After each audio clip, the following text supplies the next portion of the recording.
వైసీపీకి danger bells మోగబోతున్నాయా? ఒకవేళ పొత్తు ఖరారైతే భారతీయ జనతా పార్టీతో ఇదే చంద్రబాబు గారి చాణక్యం, ఇదే పవన్ కళ్యాణ్ గారి వ్యూహం అని అనుకోవాలా? ఆల్రెడీ ఒక డేట్ కూడా పెట్టుకున్నారు, 8వ తేదీన, అంటే ఇంకా ఒకరోజే ఉంది, పెద్ద టైం ఏం లేదు. అలాగే 12వ తేదీన పాలకుల్లో సభ పెట్టి ప్రకటించబోతున్నారని. దీనికి ముందు జరుగుతున్న ప్రిపరేషన్ ఇదంతా పవన్ కళ్యాణ్ గారి వ్యూహం, చంద్రబాబు గారి చాణక్యం అయితే వైసీపీకి, జగన్మోహన్ రెడ్డి గారికి డేంజర్ బెల్స్ స్టార్ట్ అవుతున్నాయని అనుకోవాలా? ఇది అంశం మీద చర్చించే ప్రయత్నం చేద్దాం. సార్, నిన్నటి వరకు మొత్తం కాన్సన్ట్రేషన్ అంతా సామాజిక న్యాయం, అభ్యర్థుల ఎంపికలు, మార్పులు చేర్పులు, దీని మీద దృష్టి పెట్టారు జగన్మోహన్ రెడ్డి. ఇప్పుడు ఇదొక డేంజర్ బెల్స్ అనుకోవాలా? ఇది ఊహించని పరిణామం జగన్మోహన్ రెడ్డి గారికి, లేదా ఆయన ప్రిపేర్డ్గా ఇలా జరిగితే ఎలా చేయాలి అని ముందుగా ప్రిపేర్డ్గా ఉండే ఇవన్నీ చేసుకున్నారు? ఆయన ప్రిపేర్డ్గానే ఉన్నాడు. ఏంటి, ముగ్గురు కలుస్తారు, ఖచ్చితంగా ముగ్గురు కలుస్తాడనే ఉన్నాడు. చివరికి ఎట్లాగోలా చంద్రబాబు నాయుడు సాధిస్తాడనే ఉన్నాడు. అందుకనే మీరు చూస్తే మైనారిటీ మంత్రం వేశాడు ఇక్కడ. మీరు రాయలసీమలో 4 ఎమ్మెల్యేలు ఇచ్చాడు ఇప్పటికే. అంటే ఉమ్మడి రాష్ట్రం లెక్కను, ఉమ్మడి జిల్లాల లెక్కను చూసుకుంటే 4 జిల్లాలకి 4 మైనారిటీలకు ఇచ్చాడు. టోటల్గా రాష్ట్ర ఇక్కడ విజయవాడతో కూడా కలిపితే 5 ముస్లిమ్స్కి ఇచ్చాడు సీట్లు. అది వ్యూహాత్మకంగానే. ఎందుకు అంటే మైనారిటీల బుజ్జగింపు వైపుకి వెళ్ళిపోతాడు అతను ఆటోమేటిక్గా. ఇప్పుడు తన వ్యూహం ఏంటంటే భారతీయ జనతా పార్టీతో పొత్తు పెట్టుకోకపోతే తెలుగుదేశం పార్టీ ఒక 20 నుంచి 30% ఓట్లు చీల్తాయి మైనారిటీలు. క్రిందటిసారి కూడా 80% ఓట్లే వచ్చినాయి వైసీపీకి, 20% తెలుగుదేశానికి వచ్చినాయి. ఎందుకని? ఆ రోజున భారతీయ జనతా పార్టీని వ్యతిరేకించింది కదా బీజేపీ. అందువల్ల భారతీయ జనతా పార్టీ మీద తీవ్ర స్థాయిలో విరుచుకుపడుతుంది కాబట్టి బీజేపీని విరుచుకుపడుతున్నాడు అనేసి మైనారిటీలో కొంత డివిజన్ వచ్చింది. మీరు ఓట్ల పరంగా పర్సంటేజ్ చూస్తే ముస్లిం ఓట్లు ప్రభావిత ప్రాంతాల్లో 20 నుంచి 30%, కొన్ని ఏరియాలో, కోస్తా ఏరియాలో 30% దాకా, రాయలసీమ ఏరియాలో 20% దాకా కూడా తెలుగుదేశానికి టర్న్ అయినాయి. ఇప్పుడు భారతీయ జనతా పార్టీ పొత్తు పెట్టుకుంటే అది మొత్తం సాలిడ్గా తన వైపుకి వెళ్తుంది. అప్పుడు 90-95% తనకు వస్తుందని. అంత ఎఫెక్ట్ ఉంటుందా బీజేపీతో పొత్తు పెట్టుకోవాలి? 90% మైనారిటీ ఓట్ బ్యాంక్ వెళ్ళిపోతుంది. మనకి నార్త్ ఇండియాలో మైనారిటీలలో చాలా మార్పు వచ్చింది. అక్కడ మైనారిటీలు బీజేపీ ఫేవరబుల్గా కూడా మారుతున్నారు. ప్లస్ అక్కడ మహిళలు అయితే మైనారిటీ ఏరియాలో బీజేపీ గెలుస్తుంది కూడా. కానీ సౌత్ ఇండియాలో మాత్రం ఆ విషయం ఇంకా పోలా. సౌత్ ఇండియాలో మనకి పున్నమి నాగులు చిరంజీవి కనుక పుట్టినప్పటి నుంచి విషయాన్ని అలవాటు చేసినట్టుగా ఇక్కడ బీజేపీ మీదన, ఆర్ఎస్ఎస్ మీదన ఒక విషయాన్ని అలవాటు చేసేసారు. ఆ విషయానికి విరుగుడు ఇంకా వీళ్ళకి మంది కనుక్కోవాలి. కాబట్టి అప్పుడు దాన్ని బేస్ చేసుకునినే బూచిగా చూపెట్టుకుంటేనే కథ నడుస్తుంది. ఇదివరకు తెలుగుదేశం పార్టీకి ఎందుకని మైనారిటీ ఓట్లు మొదటి నుంచి మైనస్ ఉన్నాయి? అది భారతీయ జనతా పార్టీతో పొత్తు పెట్టుకోవడం వల్లే. 84లో 83లో అప్పుడు పొత్తు కానీ, తర్వాత మళ్ళీ చంద్రబాబు టైంలో 99లో పొత్తు కానీ, 2004లో పొత్తు కానీ, 2014లో పొత్తు కానీ. కాబట్టి వాళ్ళకి మైనారిటీ పరమైనటువంటి ఓట్ బ్యాంక్ తక్కువగానే ఉంది. మైనారిటీలను ఇక్కడ కన్విన్స్ చేయగలిగినటువంటి సిచ్యువేషన్ ఇంకా రాలేదు భారతీయ జనతా పార్టీ, ఇది యువతల, తెలంగాణ కానీ ఆంధ్రప్రదేశ్ కానీ. కాబట్టి ఇక్కడ మైనారిటీలలో ఆ అపనమ్మకం, ఒక వ్యతిరేకత అన్నటువంటిది బీజేపీ మీద ఉంది. అది ఇప్పుడు ఇతను చూసుకుంటున్నది జగన్మోహన్ రెడ్డి ఒక ఆస్పెక్ట్. దానివలన కొంత తనకి పాజిటివ్ అవుతుందని. రెండవది తన ఆలోచన ఏంటంటే, నాకు కనిపిస్తున్నటువంటిదల్లా క్రిందటిసారి 2018 నాటి తెలంగాణ పరిస్థితి రిపీట్ అవుతుంది ఇక్కడ అనేటువంటి ఫీలింగ్తో ఉన్నాడు. ఎందుకు అంటే తెలంగాణలో ఆ రోజున కాంగ్రెస్ పార్టీ, తెలుగుదేశం పార్టీ పొత్తు పెట్టుకున్నాయి. వాస్తవంగా పుట్టిందే కాంగ్రెస్కి వ్యతిరేకంగా తెలుగుదేశం పార్టీ. తెలుగుదేశం వాడు పుట్టినప్పటి నుంచి కాంగ్రెస్ అంటే వ్యతిరేకతతోనే పుట్టాడు. అలాగే తెలుగుదేశం వచ్చినప్పటి నుంచి ఆ తరం నుంచి లెక్కేసుకుంటే 83 నుంచి ఈ రోజు వరకు ప్రతి కాంగ్రెస్ కార్యకర్తకి తెలుగుదేశం అంటే తమ శత్రువే. అట్లాంటి ఆ 2 పార్టీలు కలిసేటప్పటికి నాయకులు కలిశారు కానీ కార్యకర్తలు కలవాల, ఓటర్లు కలవాల. దాని ఇంపాక్ట్ ఓటు ట్రాన్స్ఫర్ కాల. దానివల్లనే దారుణమైన ఓటమి. అప్పుడు ఎంత వచ్చినాయి అని 21 కదా కాంగ్రెస్ పార్టీ గెలిచింది ఆ రోజున. తెలుగుదేశం పార్టీకి 2 కదా మిగిలింది. ఓవరాల్గా చూస్తే భారీ దెబ్బ తగిలింది ఆ రోజున. ఇప్పుడు ఆంధ్రప్రదేశ్లో చూసుకుంటే జనసేన తెలుగుదేశం పార్టీ పొత్తు వచ్చే సీట్ల మీద రేపు ఒక 45-50 వస్తే గనక 70-80% కాపు సామాజిక వర్గపు ఓట్లు షిఫ్ట్ అవుతాయి. అంత ఇచ్చే పరిస్థితుల్లో లేకపోతే 30-40% షిఫ్ట్ అవ్వడం మాత్రమే సాధ్యమవుతుంది అక్కడ. రెండవది భారతీయ జనతా పార్టీ ఓటు. భారతీయ జనతా పార్టీకి సంబంధించినటువంటి హార్డ్ కోర్ ఫ్యాన్స్ అంతా కూడా, అంటే నాకు తెలిసి ఎంత ఇదిగా ఉంటుందంటే, ఎవరో తెలియని కూడా తెలియదు. నాకు బాగా గుర్తు, మా నాయనమ్మ చెల్లెలు ఉండేది విజయవాడలో. ఆవిడ యాక్చువల్గా ఈ బీడీలు కుట్టడాలు, బీడీలు కట్టడాలు, చుట్టడాలు, తర్వాత ఈ స్వీట్ షాపుల్లో అదే మన ఈ పంచదార రేకులని ఇట్లాంటివి ప్యాకెట్లో వేసి ప్యాక్ చేయటం, ఇస్తరాకులు కొట్టడం ఇట్లాంటివి చేసేది. వాళ్ళు భర్త ఏమో ఇటు మన ఇవి ఉంటాయి చూడండి, వే బ్రిడ్జిల దగ్గర పనిచేయడం మా తాతయ్య అట్లా చేసేవాడు. ఆయన మా నాయనమ్మ చెల్లెలు వాళ్ళ భర్త కూడా మా తాతయ్య అవుతారు కదా, చిన్నాయనమ్మ వాళ్ళది. ఆవిడ అక్కడ విజయవాడలో ఆంజనేయ వాగు సెంటర్లో ఉండేవాళ్ళు, కొండపైన ఉంటుండేవాళ్ళు. ఓ రోజు నేను డిగ్రీ అయిపోయి ఈనాళ్ళు చేస్తున్నప్పుడు అనుకుంటా నడుచుకుంటూ వెళ్తుంటే ఎరాసాయి అని వచ్చింది. ఏంటని చూస్తే చేతిలో జెండా ఊపుతుంది, బీజేపీ జెండా. దాని మీద ఆవిడ ఫోటో ఉంది జెండా మీద. జెండా మీద నువ్వేంటి ఇదేంటి అంటే నన్ను ఏదో ఇది చూడరా ఇది ఇట్లాగని ఇచ్చింది. అదేంటంటే పాంప్లెట్. ఆవిడకి కార్పొరేటర్ అట, కార్పొరేటర్ అభ్యర్థి. ఆవిడ పెట్టేశారు. మేము ఉండే ఏరియాలోనే కార్పొరేటర్ అభ్యర్థి ఆవిడ. ఎట్లా నీకు అసలు నువ్వు బీజేపీ అంటే ఏందో తెలియదు, నీకెవరు ఇచ్చారు టికెట్ అని అడిగా. ఆర్ఎస్ఎస్ ఏందో తెలియదు, బీజేపీ ఏందో తెలియదు. మా పక్కన ఒక ఆయన ఉంటాడరా, అప్పుడప్పుడు మీటింగ్లకు పట్టుకెళ్తాడు నన్ను. ఆయన ఇట్లాగ నాతో సంతకాలు పెట్టించారు. రోజుకి 300 రూపాయలు ఆయన ఇస్తున్నాడు రా నాకు కూలీ డబ్బులు. ఆయన ఆర్ఎస్ఎస్ ఆయన. ఆయనకు అప్పచెప్పినట్టున్నారు, ఆ ఏరియా సరైన క్యాండిడేట్ ఎవరన్నా చూడమని చెప్పి ఈవిడికి ఇచ్చారు. ఈవిడికి నేను నవ్వుకున్నా, సరే పోనీలే ఆ కూలికి అక్కడికి వెళ్ళి రోజు తిప్పలు పడే కంటే ఈవిడ వెనకాల ఒక 10 మంది పిల్లలకి తలా 30 రూపాయలు చెప్పుని డబ్బులు ఇస్తున్నారట. దాంతో పిల్లలు జెండాలు పుచ్చుకుని ఈవిడ తిరుగుతూ ఉండేది. ఒక 5 రోజులో 10 రోజులో తిరిగింది. సీన్ కట్ చేస్తే ఈవిడికి ఎవరు ఓటేస్తారు అనుకుంటే 850 900 ఓట్లు వచ్చినాయి కార్పొరేషన్ మొత్తం. అక్కడ 12,000 ఓట్లలో ఈవిడికి 9,850 900 ఓట్లు వచ్చినాయి. అంటే సంప్రదాయ ఓటర్ అనేటువంటి వాళ్ళు వాళ్ళకు ఉంటారు. ఆ సంప్రదాయ ఓటర్ ఎవడు కూడా ఇవాల్టి రోజున మాత్రం తెలుగుదేశాన్ని విపరీతంగా ద్వేషిస్తున్నాడు. అందులో చంద్రబాబుని ప్రేమించే వాళ్ళు ఉన్నారు ఒక వర్గం, అది ఒక 10 to 20% ఉంటుంది. ఇదివరకు అయితే చంద్రబాబుని కూడా అభిమానించే వాళ్ళు 80% ఉండేవాళ్ళు బీజేపీ.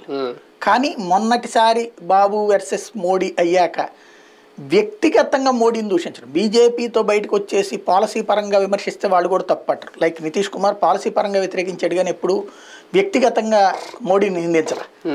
కానీ వ్యక్తిగతంగా మోడీని మామూలుగా కాదు, ఆ రోజు నుంచి తెలుగుదేశం పార్టీ వాళ్ళు మోడీ భార్య అని అదని ఇదని ఇప్పటికి కూడా తెలుగుదేశం పార్టీకి సంబంధించి సోషల్ మీడియా వింగ్ ఒక రకంగా చెప్పాలంటే చాలా కసిగా తిట్టిపోస్తారు మోడీ.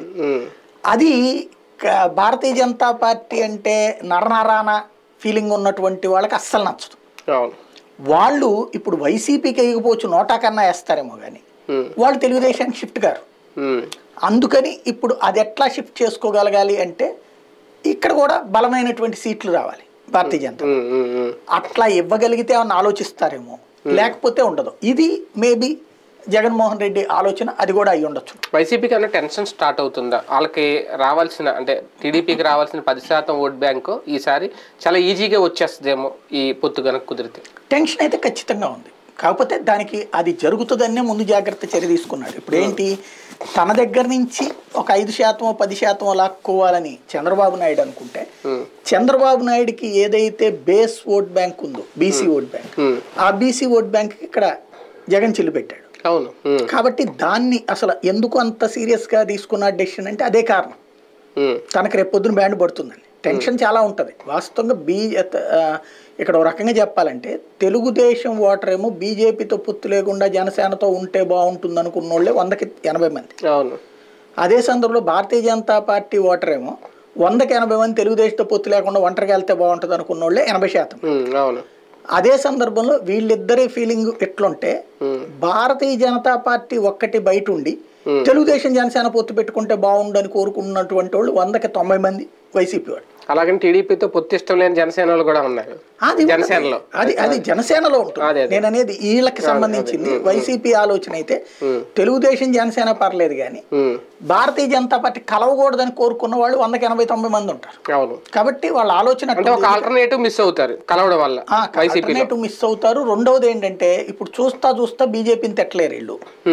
బీజేపీని తిడితే కనుక ఒక మైనస్ అవుతుంది, తిట్టకపోతే ప్రత్యర్థి అవుతాడు. ఇప్పుడు అదొక పెద్ద అయోమయమైన పరిస్థితి వాళ్ళకి. అంటే ఒక సంక్షేమం లేదంటే ఇప్పటివరకు ఏం చేసిన మార్పులు చేర్పులు ఇవన్నీ కూడా బీజేపీ కలయికతో పక్కకి వెళ్ళిపోతాయా? వాటి ప్రభావం ఏం కనిపించదా రేపు పొద్దున్న, లేదంటే ప్రభావం తగ్గుతుందా? అది ప్రజలు చూపెట్టాలి. ఎందుకంటే వాస్తవంగా అయితే ఇవన్నీ మర్చిపోవడం కోసమే. ఇప్పుడు ఒకటి బీసీ మంత్రం, జగన్ బీసీ మంత్రానికి బీసీ ప్రధానమంత్రి అనే ఇక్కడ వీళ్ళు దాన్ని అడ్వాంటేజ్ తీసుకుంటారు. రెండోది వచ్చేటప్పటికి జగన్ ఒంటరి, మేము ఇంతమంది జట్టు కలిసాం. ఇంకోటి జగన్ సైకో కాబట్టి మేము అందరం కలిసి అతన్ని దించడానికి ప్రిపేర్ అయ్యాం. ఇట్లాంటి కాన్సెప్ట్ తో జనంలోకి వస్తారు. ప్రభుత్వ వ్యతిరేక ఓటు చేయకుండా రాష్ట్రాన్ని బాగు చేస్తాం, కేంద్రంలో మేమే ఉన్నాం అంటే కేంద్రపు భారతీయ జనతా పార్టీ ఉంది, మళ్ళీ అదే అధికారంలోకి వస్తుంది కాబట్టి అది వస్తే తప్పించి మన రాష్ట్రం బాగుపడదు అన్నటువంటి ఫీలింగ్ జనంలోకి తీసుకెళ్తారు. ఇంకోటి ఇప్పుడు మొన్నటిదాకా అంటే మేము ఇట్లా ఉన్నాం కాబట్టి జగన్కి కూడా సపోర్ట్ చేసింది కేంద్ర ప్రభుత్వం, మేము వచ్చిన తర్వాత జగన్కి చేయదు కదా, కాబట్టి రేపు పొద్దున్న రాష్ట్రం బాగుపడాలంటే కేంద్రం సపోర్ట్ ఉన్నటువంటి మాకే కాబట్టి మాకే ఓటేయండి అన్నటువంటి రూట్లో వెళ్తారు. జట్టు కట్టడం అనేది ఒక్కొక్క సందర్భాల్లో పాజిటివిటీ కూడా పెంచుద్ది అంటారు. జగన్మోహన్ రెడ్డి గారికి అవకాశాలు ఏమైనా ఉంటాయా? వీళ్ళందరూ కలిసి గుంపుగా దాడి చేస్తున్నారు ఇతని మీద అనేది ఖచ్చితంగా ఉంటుంది. అంటే 2018 సంవత్సరంలో అది చెయ్యడం కేసీఆర్కి లైఫ్ ఇచ్చింది, వాళ్ళందరూ జట్టు కట్టడం మహాకూటమి. 2009లో ఇట్లా జట్టు కట్టడం అన్నటువంటిది రాజశేఖర రెడ్డిని మళ్ళీ అధికారంలోకి తెచ్చింది. ఇప్పుడు అదే సందర్భంలో కలిసినందువలన 2014లో అధికారం వచ్చింది తెలుగుదేశం బాబు గారికి. ఇప్పుడు 99 ఏమంటారు 2009 అవుతుందా, 2018 అవుతుందా, 2014 అవుతుంది. అంటే 2014కి 24కి మనం జట్టు కట్టడం వల్ల నష్టమా లాభం అనే దానికి ఎటువంటి తేడాలు మనం కంపేర్ చేయొచ్చు? బేసిక్గా ఆ రోజున ఏంటంటే రాష్ట్రం విడిపోయిన సందర్భంలో చంద్రబాబు నాయుడు అనుభవము, దానికి మోడీ సపోర్టు, దాంతోపాటు ఆ రోజున రాష్ట్ర ప్రయోజనాల కోసం కొట్లాడింది భారతీయ జనతా పార్టీ అనేటువంటి ఫీలింగు, దీనికి తోడు రాజకీయాల్లో పవన్ కళ్యాణ్ అప్పుడే ఎంట్రన్స్, ఆయన పోటీ చేయకుండా సపోర్ట్ చేయడం, ఇవన్నీ అడ్వాంటేజ్ అయినాయి టీడీపీకి. ఇప్పుడు వచ్చేటప్పటికి డిసడ్వాంటేజెస్ ఉన్నాయి, అడ్వాంటేజెస్ ఉన్నాయి. ఇలా ముగ్గురు కలవడం అన్నందువల్ల ఇందాక నేను చెప్పినట్టు అడ్వాంటేజ్, బీసీ ప్రధానమంత్రి, రాష్ట్రం బాగుపడాలంటే చంద్రబాబు నాయుడు, అలాగే తప్పుదో పట్టకుండా చూసేందుకు పవన్ కళ్యాణ్, ఇట్లాంటి కాన్సెప్ట్ నడుస్తుంది. అది ఒక ఆస్పెక్ట్.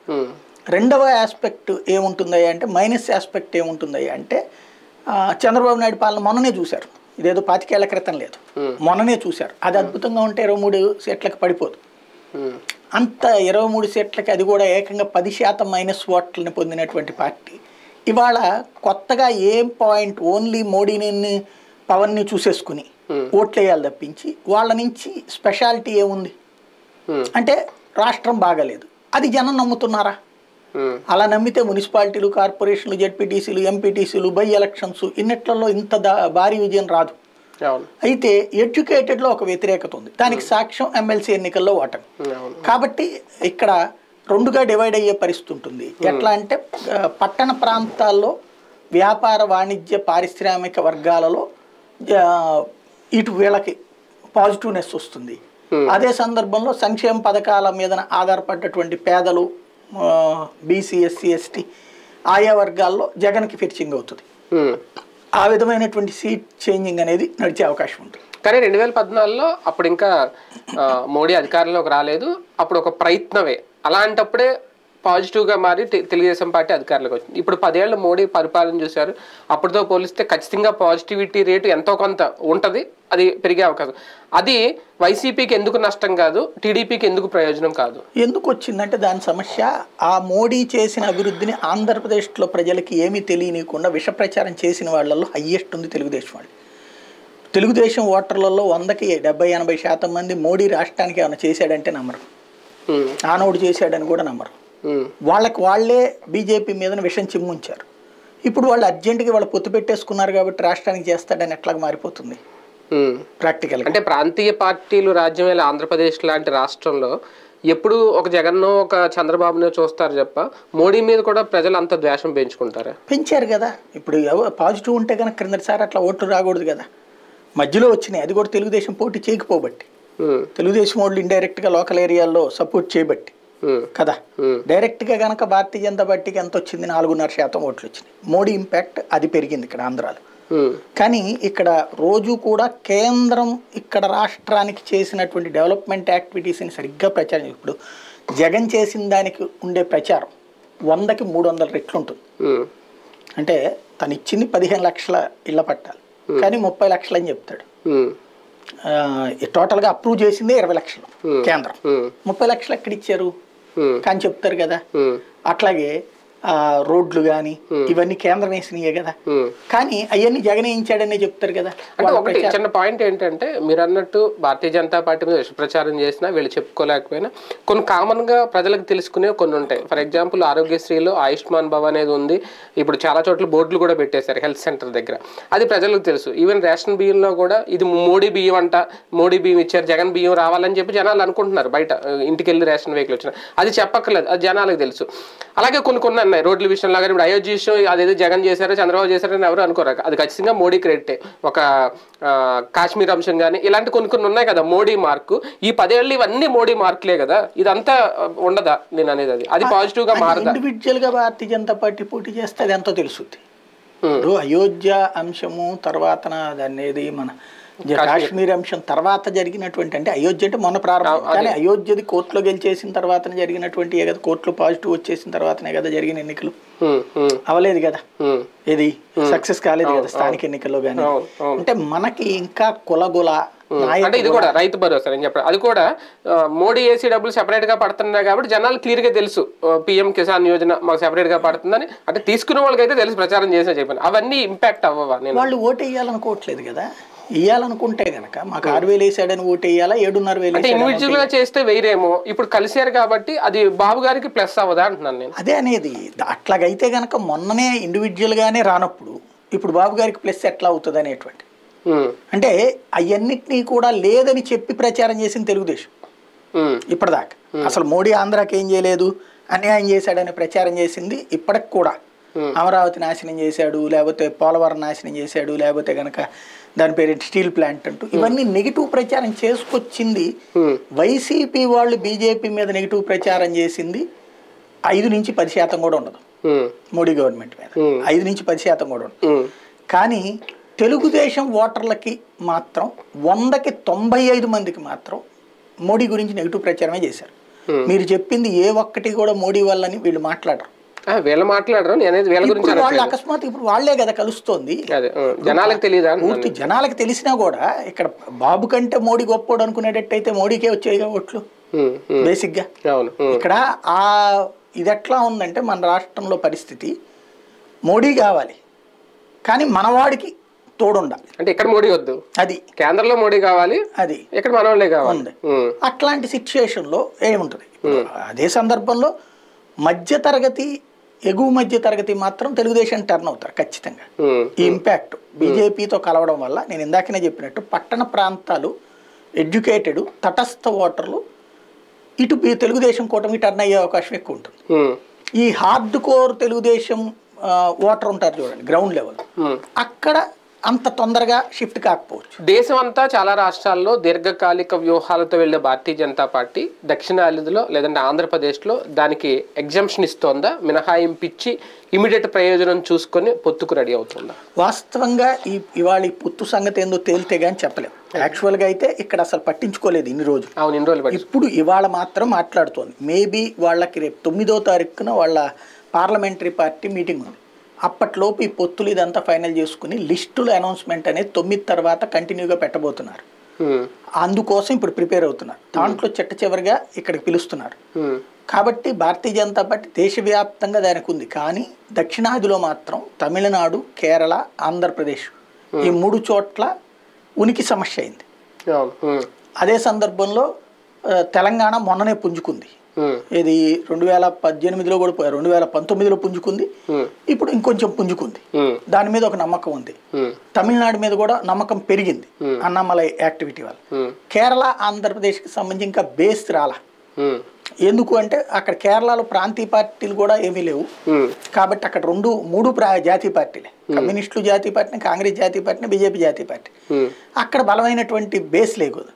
ఆంధ్రప్రదేశ్లో వచ్చేటప్పటికి భారతీయ జనతా పార్టీ చేసిన తప్పు ఏంటంటే మొదటి నుంచి కూడా ఈ తెలుగుదేశం పార్టీ పొత్తుల కారణంగా తెలుగుదేశం పార్టీని ఇండివిజువల్ అదే భారతీయ జనతా పార్టీని ఇండివిజువల్ గా బ్రతికించే నాయకత్వాన్ని తయారు చేయలేకపోయారు.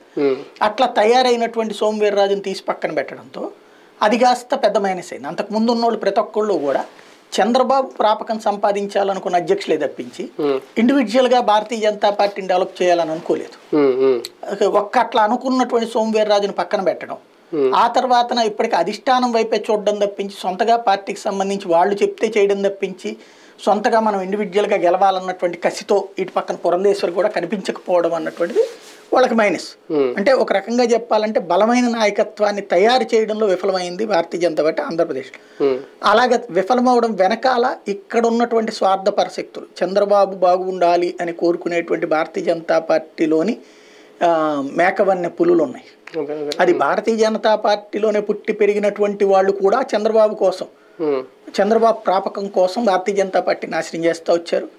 రెండవది భారతీయ జనతా పార్టీ ని అడ్డు పెట్టుకుని చంద్రబాబు దగ్గర బ్రతికేయాలనుకున్నటువంటి వాళ్ళు, అంటే తెలుగుదేశంలో అవకాశం లేనప్పుడు లేదా చంద్రబాబు నాయుడు పంపిస్తే ఇటు వచ్చినటువంటి వాళ్ళు, వీళ్ళందరూ కూడా భారతీయ జనతా పార్టీని టువర్డ్స్ తెలుగుదేశం వైపు పట్టుకుపోయినటువంటి వాళ్ళు ఉన్నారు. ఇక్కడ వాస్తవంగా చెప్పాలంటే కోవర్ట్ ఆపరేషన్స్తో భారతీయ జనతా పార్టీ గత ఈ 20-30 ఏళ్లలో అల్లాడింది. ఇప్పుడు కాస్తో కొస్తో బాగుపడే టైంలో ఇప్పుడు కోవర్ట్ ఆపరేషన్ పీక్ స్టేజ్కి వెళ్ళింది. దాన్ని కంట్రోల్ చేసే పరిస్థితుల్లో లేనప్పుడు సచ్చినోడి పెళ్లికి వచ్చిందే కట్నం అన్నటువంటి కోణంలో భారతీయ జనతా పార్టీ అనుపొత్తు పెట్టుకోవాలి. బీజేపీ పొత్తు ఖాయం అనుకుంటున్న టైంలో ఒక క్యాలిక్యులేషన్, జనరల్ క్యాలిక్యులేషన్, ఇది ఎంతవరకు వాస్తవం అనేది నేనే చెప్పాలి. కావాల్సింది 2019తో పోల్చుకుంటే ఒక 10% ఓటు బ్యాంకు తెలుగుదేశం పార్టీకి. ఈ 5 ఏళ్లలో కనీసం ఒక 5% అయినా వ్యతిరేకత ఉంటుంది జగన్మోహన్ రెడ్డి గారి పరిపాలన మీద, అదొక పాయింట్. వీళ్ళు 12% ఉందని కాసేపు, లేదంటే మాకు 20% ఓటు బ్యాంక్ పెరిగిందని జనసేన అనుకుంటుంది. రఫ్గా అది వాళ్ళు అనుకుంటున్న 10-12% లెక్కేసుకున్నా అక్కడికే 17% అయిపోతుంది. ఒక 3% ఎంతో ఒకవేళ భారతీయ జనతా పార్టీ కూడా పుంజుకుంది అనుకుంటే 20% ఓటు బ్యాంకు ఈ ముగ్గురు వల్ల తెలుగుదేశం పార్టీకి కలిస్తే, ప్లస్ టీడీపీ కూడా గతంతో పోల్చుకుంటే మాకు బాగా మన అచ్చెన్నాయుడు గారు చెప్పిందో వీళ్ళు చెప్పిందో మాకు బాగా పెరిగిపోయినాయి, 160 సీట్లు కాయ 150 సీట్లు, అది పక్కన పెట్టిన ఓవరాల్గా ఒక 20% ఓటు బ్యాంక్ అడిషనల్గా కనిపించదా? అదే కనుక జరిగితే ఒక బిగ్ థ్రెట్ వైసీపీకి. అంటే రాజకీయాలు సాధారణంగా తెలిసినటువంటి వాడు అలాంటి పిచ్చి పిచ్చి లెక్కలు వేసుకోడు. ఎందుకంటే ఇప్పుడు క్రిందసారి ఇట్లాగే లెక్కలు వేసుకున్నారు తెలంగాణలో 25%, ఇది 28% కాంగ్రెస్ పార్టీకి, 2018లో 20% తెలుగుదేశానికి, అట్లా కమ్యూనిస్టులకు 3% మొత్తం కలిపితే 57-60% అని లెక్కేసి పాపం ఆయన ఎవరు మన లగడపాటి రాజగోపాల్ గారు లెక్కలు కట్టేసి వేసేసి వీళ్ళది 35% వీళ్ళ పని అయిపోయిందని చెప్పాడు. వీళ్ళందరూ కలిస్తే అక్కడేమైంది, వాళ్ళకి 45 దాటిపోయింది.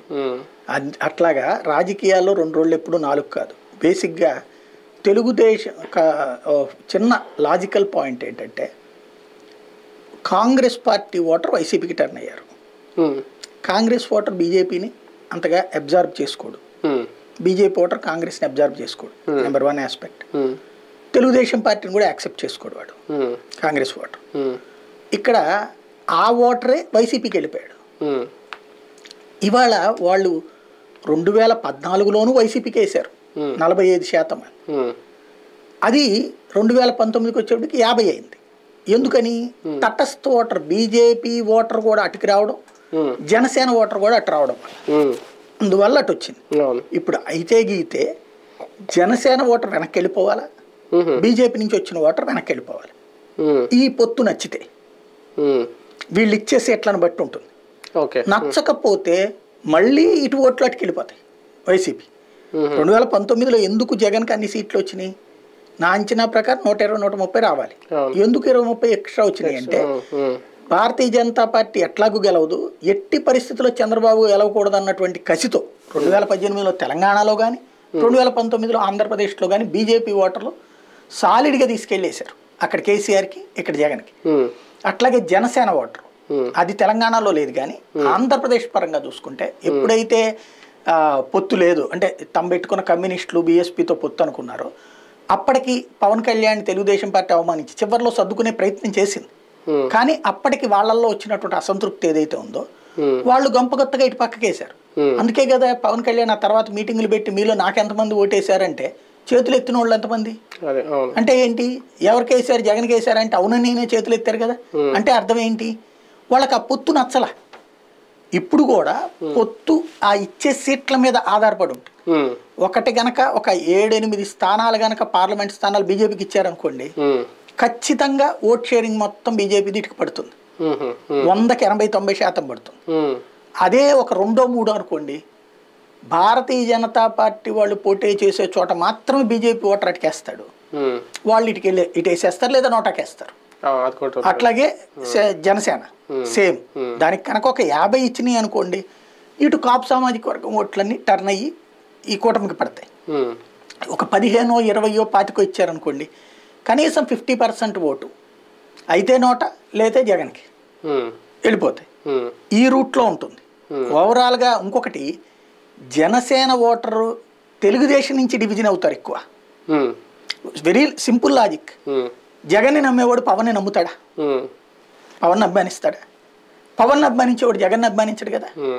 మరి ఏ ప్రాతిపదికన అటు ఓట్లు షిఫ్ట్ అవుతాయి ఇటుకి? అట్లాగే చంద్రబాబుని అభిమానించేవాడు జగన్ అభిమానించడు కదా, జగన్ అభిమానించేవాడు సచ్చినా చంద్రబాబుని అభిమానించడు కదా. మరి ఇంకా ఏ ప్రాతిపదికన ఇటు ఓటు అటుకి షిఫ్ట్ అవుతుంది? భారతీయ జనతా పార్టీది తటస్థ voter Bharatiya Janata party voter, అతనిది ఒక్కడదే ఇప్పుడు ఛాయిస్ ఉంది. ఏది? చంద్రబాబుకి. ఆ ఛాయిస్ ఏంటి అంటే వీళ్ళు ఇచ్చే సీట్ల మీద ఆధారపడి ఉంటుంది. ఫైనల్గా ఒకటి, వీళ్ళ ముగ్గురి కలయిక జగన్మోహన్ రెడ్డి గారి గెలుపుకు థ్రెట్టా, మెజార్టీకి థ్రెట్టా? రెండిటికి థ్రెట్ ఉంటుంది. గెలుపుకి థ్రెట్ ఉంటుంది ఖచ్చితంగా. ముగ్గురు కనుక బలమైనటువంటి సీట్లతో పవర్ షేరింగ్తో కనుక దిగితే, అంటే Bharatiya Janata party power షేరింగే impact చూపెడదాం అనుకుంటుంది. ఒక ఏడాది ఏదో అంటే ఎవరి కోసం అడుగుతారు ఒకవేళ అడిగితే? నాకు నేను అనుకోవడం అయితే 3 ఏళ్ల పాటు తెలుగుదేశాన్ని తీసుకోమంటారు, ఒక ఏడాది పవన్ కళ్యాణ్కి ఇవ్వమంటారు, ఒక ఏడాది బీజేపీకి ఇవ్వమంటారు. అప్పుడు 5 ఏళ్ళు నడుచుద్ది కదా, అప్పుడు పవర్ షేరింగ్ అనేది కరెక్ట్ అవుతుంది అని అడుగుతారు. తెలుగుదేశం అందుకు ఒప్పుకుంటుందా అనేది లెక్క. అట్లా ఒప్పుకుంటే తెలుగుదేశం ఓటరు టీడీపీకి వేయడు. అట్లా వెళ్తే వాళ్ళని బలోపేతం చేసినట్టు అవుద్దని పవర్ షేరింగ్ ఒప్పుకోరు. కాబట్టి అక్కడ ఒక లాజిక్ ఉంది ప్రాక్టికల్. అంటే పవర్ షేరింగ్ గతంలో అంటే మహారాష్ట్రలో అడిగినట్టున్నారు కదా, అడిగిన సందర్భంలో తెలుగుదేశం పార్టీ ఈ రోజు వరకు పవర్ షేరింగ్ ఎవరికి ఇవ్వలేదు. అసలు మంత్రివర్గంలో చేర్చుకోవడమే ఫస్ట్ టైం మొన్నటిసారి బీజేపీ ఇద్దరికి ఇవ్వడం. అంతే తప్పించి ఇంతవరకు పవర్ షేరింగ్ సెంట్రల్లో ఇది పవర్ షేర్ చేసుకుంది United front, national front, NDL. కానీ ఇది తన దగ్గర షేరింగ్ మాత్రం ఇంతవరకు ఇవ్వాల. క్రిందటిసారి ఇద్దరికి ఇవ్వడం గ్రేట్ అనుకుంటే, ఈ దఫా ముఖ్యమంత్రి పదవి షేరింగ్ అనేది ఒప్పుకుంటుందని నేను అనుకోను. అట్లా కానప్పుడు బలమైన ఈ పొత్తు అనేది బలం ఉండదు. అంటే వాళ్ళు కూడా ఏమైనా కేంద్ర మంత్రి పదవులు ఇస్తామని చెప్పి అది ఇస్తారు కదా, ఎన్డీఏలో చేరితే ఆటోమేటిక్ ఇస్తారు కదా, ఆ లెక్క ఏమన్నా ఉంటుంది. రైట్, చూద్దాం. మొత్తానికి జగన్మోహన్ రెడ్డి గారికి డేంజర్ బెల్స్ మొదలయ్యాయా? వీళ్ళ ముగ్గురు కలయికతో ఆయన నిర్ణయాల్లో మార్పా, లేదంటే రాష్ట్ర ప్రజల ఆలోచనలో కూడా మార్పు వస్తుందా? ఏం జరగబోద్ది అనేది మరికొద్ది గంటల్లోనే తెలిపోద్ది. చూద్దాం.